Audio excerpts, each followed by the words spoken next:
معزز سامعین کرام، رسول اللہ صلی اللہ علیہ وسلم نے ارشاد فرمایا، من استطاع منکم ان یکون له خبء من عمل صالح فلیفعل۔ یہ حدیث ابن ابی شیبہ نے مصنف کے اندر موقوفاً روایت کی زبیر بن عوام سے، اور شیخ البانی رحمہ اللہ نے صحیح الجامع کے اندر زبیر بن عوام سے مرفوعاً روایت کی اور اس کی روایت کو صحیح کہا۔ مطلب اس کا کیا ہے؟ معنی اس کا یہ ہے کہ رسول اللہ صلی اللہ علیہ وسلم نے ارشاد فرمایا، جو شخص بھی تم میں سے یہ طاقت رکھتا ہے کہ اس کا کوئی مخفی عمل ہو تو وہ اس کو کر لے، کوئی بھی مخفی عمل نیک ہے تو وہ اس کو کر لے۔ اس موضوع کے تحت آپ کو کچھ احادیث، کچھ قرآن مجید کی آیات ذکر کروں گا جو آپ نے پہلے بھی سنی ہیں، لیکن اس موضوع کے اعتبار سے آپ کو ایک نیا مسئلہ اور ایک نیا موضوع ملے گا۔ انسان اعمال تو کرتا ہے، جس کچھ اس کے اعمال ظاہر ہوتے ہیں اور کچھ اعمال اس کے خفیہ ہوتے ہیں۔ خفیہ اعمال کا مطلب یہ ہے کہ جس کا صرف اس کو پتہ ہے اور اللہ تعالیٰ کو پتہ ہے، اس کو صرف اور اللہ تعالیٰ کو پتہ ہے، اس کو کہتے ہیں خفیہ عمل۔ خبیۃ من العمل موضوع ہے، مخفی عمل۔ کچھ ظاہری اعمال ہیں، وہ ظاہری ہی کرنے ہیں، مثلا نماز با جماعت مسجد کے اندر پڑھنا، زکوٰۃ کا مال ظاہری دینا، حج ظاہر ہے، روزہ رمضان میں ہے، یہ ظاہری اعمال ہیں اور ان کو ظاہر ہی کرنا ہے۔ اس کو کوئی آدمی کہے کہ میں چھپ کے گھر میں نماز پڑھ لوں تو نہیں آتا ہے، یہ ظاہری اعمال۔ کچھ مخفی اعمال ایسے ہیں جس کو انسان کرے اور اس کو پتہ ہو اور اس کے رب کو پتہ ہو۔ اس کا فائدہ کیا ہے؟ اصل کے اندر عبادت و سر مخفی عمل، اس کے کچھ فضائل ہیں، کچھ ثمرات ہیں۔ جو بھی بندہ اللہ رب العزت کی قربت چاہتا ہے خلوت کے اندر، جو بھی بندہ خلوت کے اندر چھپ کر اللہ کی خلوت، اللہ کی قربت چاہتا ہے، حقیقت کے اندر وہ بندہ اللہ پر مکمل یقین رکھتا ہے۔ یہ پہلا فائدہ ہے، اور وہ یقین رکھتا ہے اور وہ جانتا ہے کہ اللہ رب العزت میرے مخفی عمل کو بھی جانتا ہے اور میرے ظاہر کو بھی جانتا ہے۔ جو میں ظاہر کرتا ہوں اس کو بھی جانتا ہے اور جو میں پوشیدہ عمل کرتا ہوں وہ بھی اللہ جانتا ہے۔ یہ احسان کا سب سے بلند مرتبہ ہے، احسان کا۔ آپ نے لفظ احسان سنا؟ احسان کا معنی کیا ہے؟ حضرت جبریل نے رسول اللہ صلی اللہ علیہ وسلم سے پوچھا، مل احسان کیا؟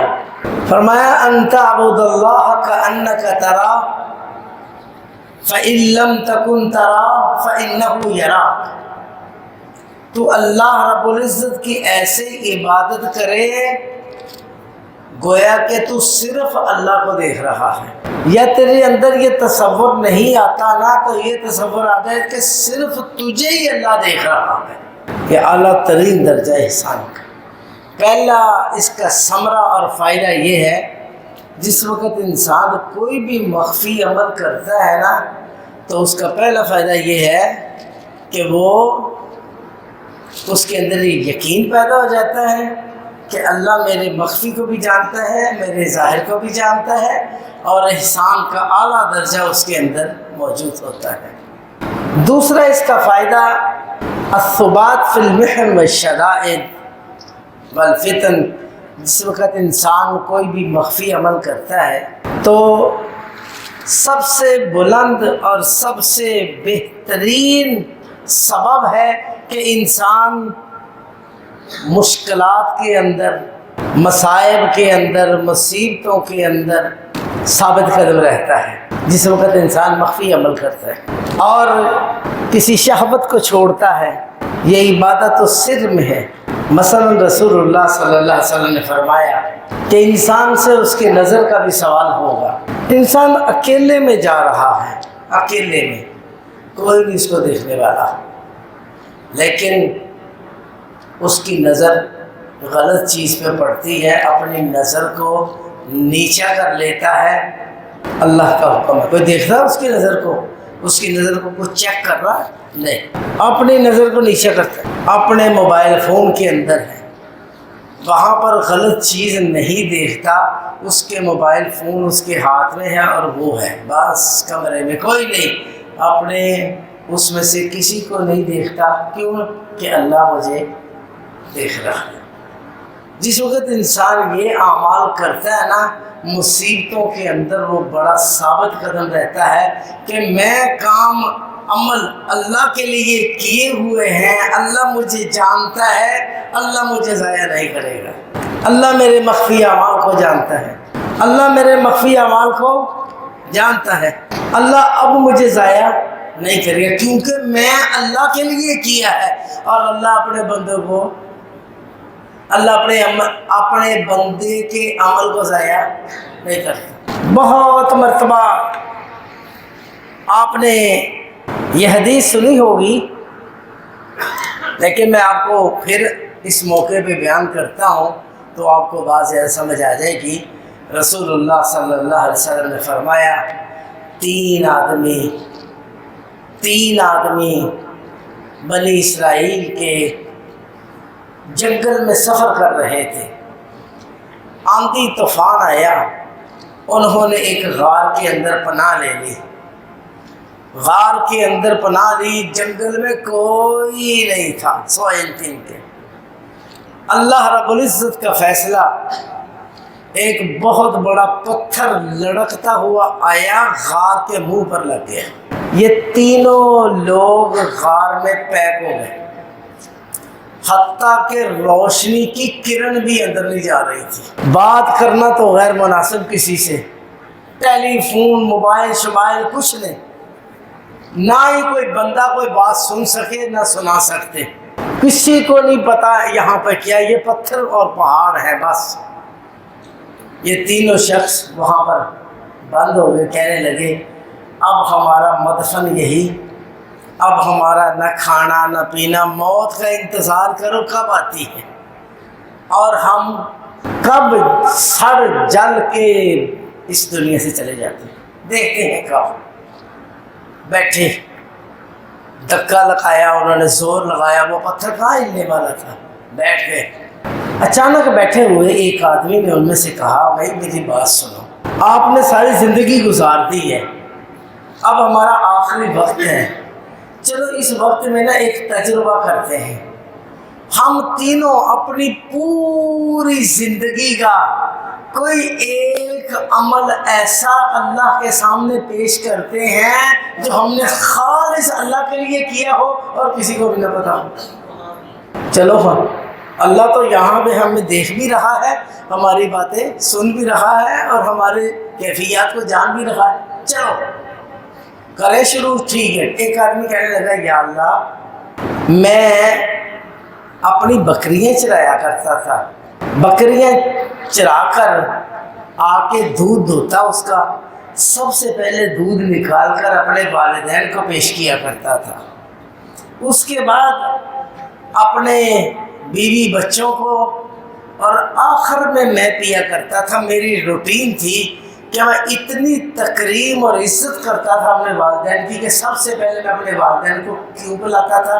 صرف تیری رضامندی کے لیے۔ ایک دن ایسے ہوا، مجھے قریب چراغاہ نہیں ملی بکریوں کی چرانے کی، دور نکل گیا، دیر ہو گئی، رات ہو گئی، واپس آیا، والدین سو چکے تھے، بچے رو رہے تھے، انتظار کر رہے تھے، ابا جی آئیں گے، دودھ پلائیں گے، ہم سوئیں گے۔ میں نے کہا بیٹا بات سنو، دودھ تو میں نے نکال لیا، لیکن یہ دودھ تب تک نہیں ملے گا جب تک ابا جی اماں جی نہ پی لیں گے، پہلے یہ پئیں گے پھر آپ کو پلاؤں گا۔ وہ سو گئے، یا اللہ میں پیالہ پکڑ کے ان کے سرانے پہ کھڑا رہا اور ان کو جگایا بھی نہیں میں نے، یہ نیند نہ خراب ہو جائے ان کی۔ اپنی نیند سے جب وہ اٹھے تو میں نے، بچے روتے روتے روتے روتے سو گئے، میں نے کہا دودھ نہیں ملے گا۔ والدین اٹھے تو میں دودھ کا پیالہ لے کے کھڑا تھا، میں نے ان کو دودھ پلایا، انہوں نے دودھ پیا، بعد میں پھر میں نے اپنے بچوں کو، بیوی کو، اور بعد میں نے پیا۔ اے اللہ، اگر یہ عمل میں نے صرف تیرے لیے ہی کیا تھا، تجھے ہی خوش کرنے کے لیے کیا تھا، اور تیرے ہاں میرا یہ عمل مقبول ہے، یا اللہ اس غار کا منہ کھول دے۔ رسول اللہ صلی اللہ علیہ وسلم نے فرمایا، اتنی بات کہی تھی، غار تھوڑا سا برائی پہ آمادہ کرتا تھا، وہ نہ ہوتی تھی۔ ایک دن بہت ضرورت اس کو پڑی پیسے کی، وہ میرے پاس آئی، میں نے اس کو پیسے پہ راضی کیا، پھر میں نے کہا برائی میرے ساتھ کرو گی تو میں پیسے دوں۔ اس نے کہا ٹھیک ہے۔ جب برائی کے لیے میں بھی وہ بھی تیار ہو گئے، اچانک اس نے مجھے یہ کہا، اے اللہ کے بندے، اللہ سے ڈر جا، اللہ سے ڈر جا اور اس عمل کو نہ کر۔ یا اللہ، اچانک میرے دل میں تیرا خوف پیدا ہوا اور صرف تیری رضا کے لیے میں نے وہ برائی چھوڑ دی، پیسے اس کو دے دیے۔ اگر یہ عمل میں نے تیری رضا کے لیے کیا تھا، اس غار کا منہ کھول دے۔ رسول اللہ صلی اللہ علیہ وسلم نے فرمایا، غار اور سرک گیا، لیکن ابھی اتنا نہیں سرکا کے نکل سکے۔ تیسرا آدمی کہنے لگا، مجھے بھی اپنا ایک عمل یاد ہے، یا اللہ، میرے پاس ایک مزدور کام کرتا تھا، وہ مزدوری کیا کرتا تھا، ایک دن اس نے مزدوری کی، میں نے اس کو پیسے دیے، کہنے لگا یہ میرے کو پیسے، یہ تھوڑی ہے مزدوری، حالانکہ یا اللہ اس کی اتنی بنتی تھی۔ اس نے پیسے اٹھا کے مارے اور بھاگ گئے۔ میں نے اس کے وہ تھوڑی سی مزدوری کے پیسے پکڑے اور اس کو سائڈ پہ لگا کر میں نے اس سے کاروبار شروع کر دیا، علیحدہ ہی اس کے لیے، نیت میں کہ میں نے اس کا کاروبار کرنا ہے، اسی کے پیسے۔ میں نے اس سے تھوڑی سی بکری خریدی، ایک بکری، دو بکری، کرتا کرتا یا اللہ وہ نا ایک دن کافی عرصے کے پاس وہ مزدور میرے پاس آیا، کہنے لگا میری بات سنو، میں آپ کے پاس کام کرتا تھا۔ کہا ہاں، میں نے پہچان لیا۔ کہتا میں غصے سے اپنی مزدوری پھینک کے چلا گیا تھا، آج مجھے بڑی ضرورت پڑی، میں نے کہا میں اپنی وہ مزدوری لے آؤں تجھ سے، تو میری مزدوری واپس کرو، وہ جو میں نے آپ کو غصے سے دی تھی۔ کہا میری بات سنو، آپ کی مزدوری کا میں نے کاروبار کیا، یہ پوری بکریوں کا ریوڑ صرف 13,000 لے جا۔ کہتا ہے جی اس نے نہ آ دیکھا نہ تا دیکھا، اس نے بکریوں کا ریوڑ سنبھالا اور نکل گیا۔ یا اللہ، اگر یہ عمل میں نے تیری رضا کے لیے کیا تھا اور تجھے ہی تو مجھے بھی پتا تھا صرف، تو غار کا منہ کھول دے۔ رسول اللہ صلی اللہ علیہ وسلم نے فرمایا، غار کا مکمل منہ کھول گیا، تینوں آدمی نکل گئے۔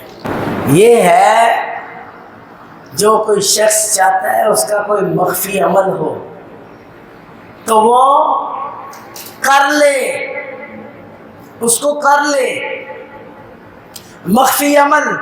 حافظ ابن قیم رحمۃ اللہ علیہ فرماتے ہیں، الذنوب الخفیات اسباب الانتکاسات وعبادت الخفاء اصل الثبات۔ مخفی گناہ، آپ نے کبھی دیکھا ہوگا کوئی بندہ نماز پڑھتا ہے باجماعت، نماز پڑھتا ہے، روزہ رکھتا ہے، صدقات کرتا ہے، اچانک نماز بھی چھوڑ دی، روزہ بھی چھوڑ دیا، زکوٰۃ بھی چھوڑ دی، حج بھی چھوڑ دیا، بس کیا ہوا؟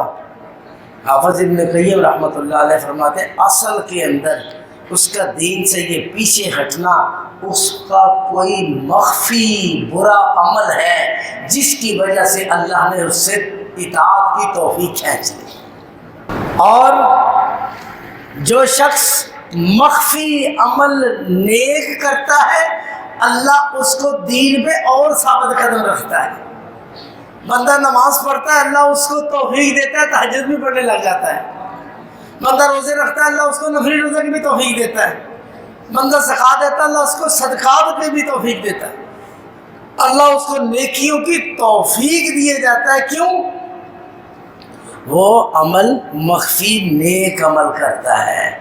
عزیز بھائیوں، کیسا شیخ طریفی رحمہ اللہ فرماتے ہیں فَكُلَّمَا زَادَ خِفَاءُ الطَّاعَاتِ كُلَّمَا زَادَ ثُبَاتُكَ كَالْوَتَدِ الْمَنْصُوبِ يَثْبُتُ ظَاهِرُهُ بِقَدْرِ خِفَاءِ أَسْفَلِهِ فِي الْأَرْضِ۔ کبھی آپ نے مخفی عبادت کی قوت کو دیکھنا ہو تو اس کی مثال ایسی ہے جیسے یہ بکسا میرے سامنے پڑا ہوا ہے، اگر اس کے اندر میں نے چھوٹا سا کیل ٹھونکا ہے تو تھوڑی دیر کے بعد یہ کھینچنے سے اکھڑ جائے گا، اگر اس کے اندر کیل یہاں سے لے کر نیچے تک ٹھونکا ہوگا، اوپر سے یہ بالکل مٹا ہوا ہے، یہ کتنا مضبوط ہے، کتنا زیادہ مضبوط ہے، جتنا نیچے کیل گیا اتنا یہ مضبوط ہے۔ اسی طرح جتنی انسان کی مخفی عبادت ہوگی اللہ اس کو اس قدر ہی ثابت قدم رکھیں گے، اس قدر ہی ثابت قدم رکھیں گے۔ اللہ اکبر۔ عزیز بھائیوں، انسان مخفی عمل کرنے سے ریاکاری سے بھی دور ہو جاتا ہے، ریاکاری سے بھی دور ہو جاتا ہے جب انسان اپنے اعمال کو مخفی کرتا ہے۔ اللہ اکبر۔ ایک آدمی نے حذیفہ بن یمان سے سوال کیا حل انا من المنافقین، حذیفہ میں کوئی منافق ہوں؟ حضرت حذیفہ بن یمان ایسے مسائل بتایا کرتے تھے اور فرمایا کرتے تھے مجھے رسول اللہ صلی اللہ علیہ وسلم نے منافقین کے نام لے کر بتائے ہوئے ہیں، کون کون منافق ہیں۔ اتنے رازدان تھے رسول اللہ صلی اللہ علیہ وسلم کے۔ کہنے لگا بھائی میں حذیفہ میں منافق ہوں؟ حذیفہ رضی اللہ تعالیٰ نے کیا جواب دیا؟ کہنے لگے بات سنو، حل تصلی اذا خلوت، جب تو اکیلا ہو تجھے کوئی بھی دیکھ رہا ہو تو تو نماز پڑھتا ہے؟ کہنے لگا ہاں۔ تستغفر اذا اذنبت، جب تجھ سے گناہ ہو جائے تو اللہ سے معافی بھی مانگتا ہے؟ کہنے لگا ہاں، مجھ سے گناہ ہو جائے میں اللہ سے معافی مانگ لیتا ہوں۔ کہا اذهب فما جعلک اللہ منافقا، جا اللہ نے تجھے منافق نہیں بنایا۔ جب انسان کے اندر یہ کیفیات ہوں، عزیز بھائیوں، وہ غار والے انہوں نے اپنے اعمال اللہ کے سامنے پیش کیے، نجات پا گئے۔ مجھے یہ بتاؤ، ہم میں سے ہر شخص یہ دیکھ لے، یہ جانچ لے میری پوری زندگی گزر گئی، کیا میرے پاس بھی کوئی مخفی عمل ہے؟ اگر خدا نہ خواستہ میں کسی مصیبت میں پھنس جاؤں تو میں اللہ تعالیٰ کو کہہ سکوں یا اللہ میں فلاں وقت میں صرف تیرے لیے عمل کیا تھا۔ بتاؤ، یاد رکھو، نہیں ہے نا تو کر لو، کچھ عمل کرو ایسے اللہ تو دیکھتا ہے اور میں ہوں بس، اور کسی کو نہیں پتا میں یہ عمل کر رہا ہوں۔ کبھی کو مصیبت آئے تو عمل کو پیش کر کے دیکھنا، اللہ تمہاری مصیبت کو دور کر دے۔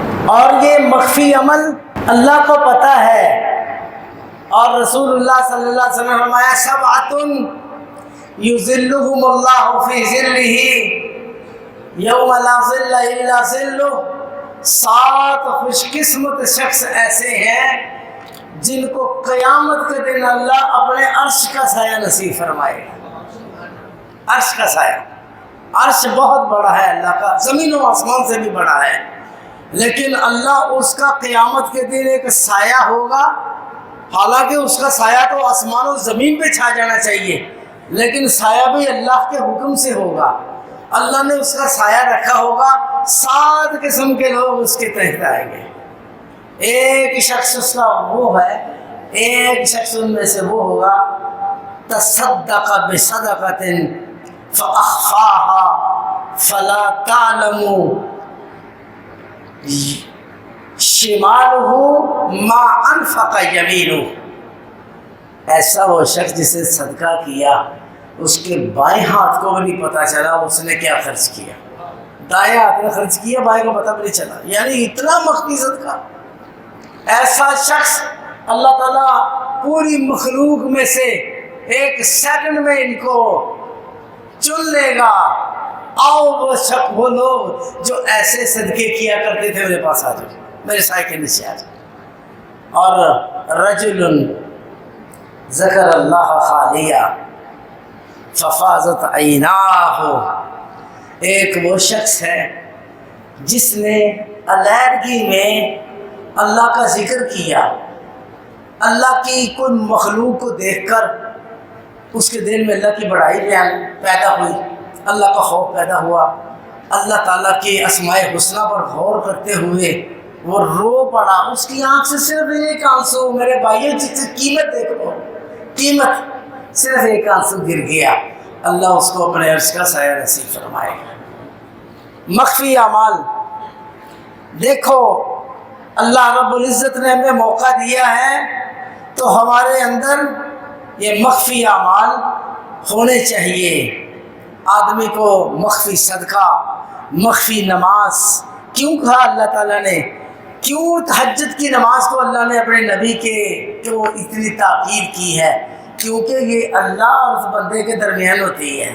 فرمایا یا ایھا المزمل قم اللیل الا قلیلا نصفہ او انقص منہ قلیلا، اے محمد علیہ السلام، آپ پوری رات کے تھوڑے سے حصے کو چھوڑ کر اللہ کے سامنے کھڑے ہو جایا کریے، کبھی آدھی رات، کبھی اس سے بھی زیادہ اللہ کے سامنے کھڑے ہویا کرو۔ کیوں؟ ان ناشیۃ اللیل ہی اشد وطئا واقوم قیلا، اس لیے کہ رات کا کھڑا ہونا اپنے نفس کو مارنے کے مترادف ہے۔ نفس نہیں چاہتا، نفس سوتا ہے، نفس سے چاہتا مجھے آرام دو، جسم کہتا مجھے آرام دو، اپنے نفس کو مار کے اپنے رب کے سامنے کھڑا ہوتا ہے، یہ ہے اپنے نفس کو مارنا، اور اللہ کو اس کی نیت کا پتہ ہے۔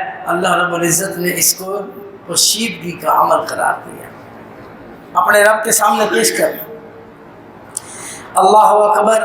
عزیز بھائیوں، انسان مخفی عمل کرے گا، مصیبتوں کے اندر اس کے کام آئے گا۔ اللہ اکبر۔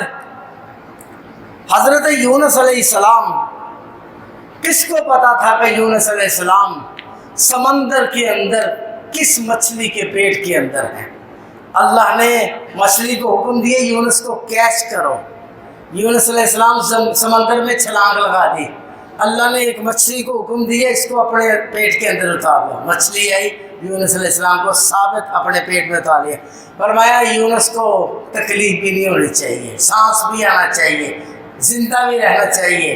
حضرت یونس علیہ السلام مچھلی کے پیٹ میں، سمندر پورے میں مچھلی گھومتی ہے، کوئی سائنس، کوئی دنیا کے ٹیکنالوجی اس مچھلی کو نہیں پکڑ سکتی وہ کون سی ہے، لیکن یونس علیہ السلام مچھلی کے پیٹ میں کیا کہتے ہیں؟ لا الہ الا انت سبحانک انی کنت من الظالمین۔ مخفی، اس آواز کو پوری دنیا کی ٹیکنالوجی، پوری دنیا کے ریڈیو، پوری دنیا کے موبائل، مخفی آلات نہیں سن سکتے۔ کون سنتا تھا؟ اللہ رب العزت۔ فرمایا یونس علیہ السلام فلولا انہ کان من المسبحین للبث فی بطنہ الی یوم یبعثون، اگر یونس علیہ السلام ہمارے یہ تسبیح بیان نہ کرتے، ہم یونس کو قیامت تک مچھلی کے پیٹ میں رکھتے، لیکن یونس پہ اتنا ترس آیا کہ انہوں نے اس مچھلی کے پیٹ میں مخفی طور پر ہمیں پکارا، ہم نے یونس علیہ السلام کی پکار کو سنا۔ عزیز بھائیوں، اللہ رب العزت کو جتنا بھی انسان مخفی طور پر پکارنا چاہے پکارے، اللہ رب العزت اس میں ایک خیر کرتے ہیں۔ عبداللہ بن مبارک رحمہ اللہ فرماتے ہیں ما رأیت احدا ارتفع مثل مالک بن انس لیس له کثیر صلاۃ ولا صیام الا ان تکون السریرہ، میں نے مالک بن انس جیسا بلند آدمی نہیں دیکھا، میں نے ان کو بہت زیادہ نمازیں، بہت زیادہ روزے رکھتے نہیں دیکھا، لیکن میں سمجھتا ہوں جتنی پوری دنیا ان کی عزت کرتی تھی ان کے مخفی اعمال تھے، ان کے مخفی اعمال تھے۔ عزیز بھائیوں، بہت لمبا موضوع ہے جس کو میں نے آپ کے سامنے بیان کیا، لیکن صرف بات وہی ہے کہ ہم نے اپنے آپ میں سب کو نے دیکھنا ہے، ہم نے بھی کوئی مخفی اعمال تیار کیے ہوئے ہیں۔ محمد بن باسے کہتے ہیں من اصلح سریرتہ اصلح اللہ علانیتہ، جس نے اپنا ظاہر درست کرنا نا، اس کو چاہیے اپنا باطن درست کر لے، باطن درست کر لے اللہ ظاہر خود ہی درست کر دے گا۔ انسان کو اپنا باطن درست کرنا چاہیے۔ اس لیے اللہ تعالیٰ نے تو صدقات کے بارے میں بھی فرمایا ان تبدوا الصدقات فنعما ہی وان تخفوها وتؤتوها الفقراء فهو خیر لکم، اگر تم صدقات دے دو یہ تمہارے لیے اچھے ہیں واضح طور پر، لیکن اگر تم اس کو چھپا لو تو یہ تمہارے لیے بہتر ہے۔ عزیز بھائیو، رسول اللہ صلی اللہ علیہ وسلم نے فرمایا صدقۃ السر تطفئ غضب الرب، حدیث صحیح جامع کے اندر ہے، خاموشی کا صدقہ اللہ تعالیٰ کے غضب کو ختم کرتا ہے۔ کوئی بھی عمل نیک رات کے حصے میں اللہ کے سامنے رو دو، نماز پڑھ لو، تہجد پڑھ لو، صدقہ کر لو، اللہ کی مخلوقات میں غور و فکر کر لو، اور کسی کے کام آ جاؤ، کسی کی مخفی طور پر مدد کر دو، کسی یتیم کو کھلا دو، کسی مسکین کو کھلا دو، کسی کے کام آ جاؤ، کسی کی مخفی طور پر مدد کر دو، کسی کو پتہ ہی نہ ہو۔ کتنے لوگ فوت ہو چکے، بعد میں پتہ چلا کہ ہمارے دروازے کے سامنے جو غلہ پڑا ہوتا تھا یہی آدمی رکھتا تھا جو کل فوت ہو چکا ہے۔ ان کے فوت ہونے کے بعد پتہ چلا کہ یہ ہماری مدد کرتا تھا۔ کتنے لوگ ایسے جو مخفی عبادت کرتے ہیں۔ بہت سارے سلف کے بارے میں یہ بات آتی ہے، ساری عمر انہوں نے روزہ رکھا لیکن گھر والوں کو روزے کا ہی نہیں پتہ چلا۔ وہ کیسے؟ کہتے صبح اٹھتے کھانا ساتھ لے جاتے، کہتے میں دکان پہ کھانا گھر میں نہیں کھانا، دکان پہ جا کے صدقہ کر دیتے، شام کو گھر آ کے کھانا کھا لیا کرتے تھے۔ اتنے مخفی اعمال، اپنے اعمال زندگی کے اندر مخفی رکھو، کچھ نہ کچھ جو اپنے رب کے سامنے پیش کرنے ہیں۔ اللہ ہمیں عمل کی توفیق عطا فرمائے۔ وآخر دعوانا ان الحمد للہ رب العالمین۔